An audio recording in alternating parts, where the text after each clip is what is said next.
दोस्तों, आपको मेरे ब्लॉग में स्वागत है। मैं दिनेश चौहान फ्रॉम नोएडा से बोल रहा हूँ और मैं ब्लॉग को आपको स्वागत है मेरे ब्लॉग में। मैं आपको दिखाता हूँ कि एसी में गैस डालते वक्त 2 लोगों की कैसे मौत हुई है।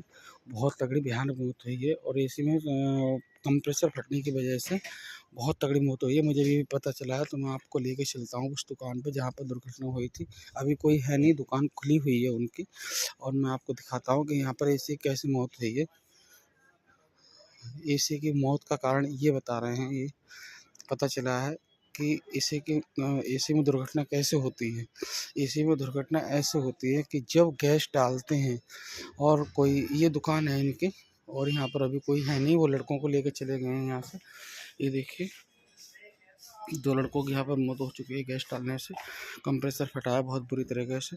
तो ये रीज़न ये बता रहे हैं यहाँ के लोग। मैंने पूछा था इनसे कि यहाँ पर क्या था कि 2 और कोई जो बंदे आए थे, उन्होंने इसमें नाइट्रोजन गैस डाली थी, नाइट्रोजन का प्रेशर डाल दिया था और डालने के टाइम ये क्या हुई कि ये जो दूसरे मैकेनिक थे वो यहाँ पर आए थे और उन्होंने उसमें गैस, उन्होंने प्रेशर नहीं देखा इसमें कि हाँ प्रेशर इसमें है या नहीं है, प्रेशर है या नहीं है, और उसमें नाइट्रोजन भरी हुई थी। तो उन्होंने नाइट्रोजन पे ही कंप्रेसर स्टार्ट कर दिया, जबकि कंप्रेसर स्टार्ट नाइट्रोजन पर नहीं करना चाहिए। और जब नाइट्रोजन पे जब कंप्रेसर स्टार्ट कर दिया तो उसमें फिर कंप्रेसर फटने की आशंका बहुत रहती है। ये कई दुर्घटनाएं होती हैं ऐसी। कंपनी वाले क्या करते हैं कि कंप्रेसर में नाइट्रोजन, कोई दूसरा मैकेनिक आता है चेक करने के लिए और उसमें नाइट्रोजन छोड़ के चले जाते हैं। नाइट्रोजन जब छोड़ के चले जाते हैं तो उसमें जो दूसरा बंदा आता है, वो बंदा नहीं आता, दूसरा बंदा जब आता है तो उसको पता नहीं होता कि इसमें इन्होंने नाइट्रोजन डाल रखी है या नहीं डाल रखी है। वो अपने हिसाब से कार्रवाई करता है। जब वो कार्रवाई करता है तो कंप्रेसर में दुर्घटना होने के चांस बहुत रहते हैं।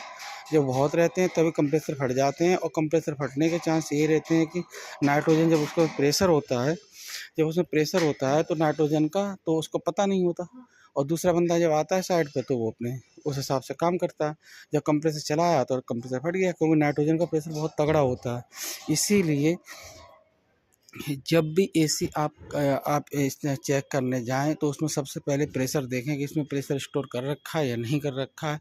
तो दुर्घटना से हम लोग सेफ हो सकते हैं, और नहीं तो इस तरह ही आएगिनित गर्मियों में दुर्घटनाएं होती रहती हैं।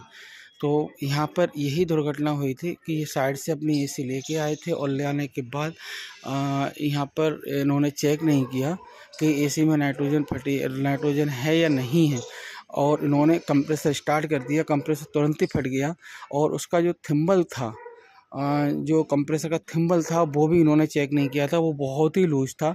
तो उसकी वजह से कंप्रेसर तुरंत ही फट गया और तुरंत ही फटने के बाद 2 लोगों की मौत हुई। और जो 2 लोग मैकेनिक थे वो यहाँ के हमारे नोएडा में ही काम करते थे।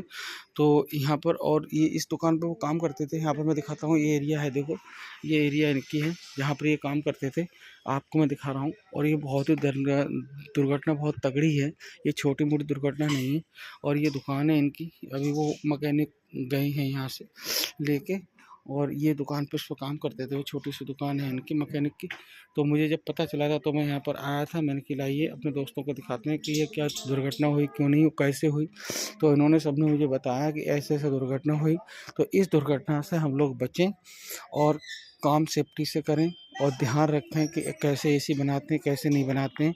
इस चीज़ को विशेष ध्यान रखते हुए, और एसी बनाने में बहुत ही आपको सावधानी बरतनी है। कभी भी जल्दी मत करो और थिम्बल ज़रूर चेक करो, क्योंकि कंप्रेसर जब भी फटता है तो थिम्बल से ही फटता है, वैसे नहीं फटता।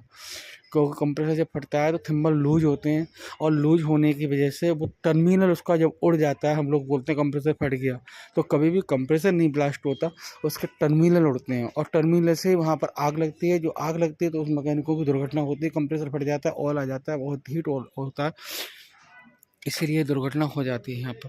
तो आपको हमारे ब्लॉग में बने रहने के लिए बहुत बहुत धन्यवाद। और आपको हमारा ब्लॉग कैसा लगा हो वो आप हमें बताना, लिख के कमेंट में देना और डिस्क्रिप्शन दबाना, और मैं ऐसे ही आगे आपको ब्लॉग दिखाता रहूँगा। और इस ब्लॉग को मैं यहीं ख़त्म करता हूँ। चलो, ओके, बाय।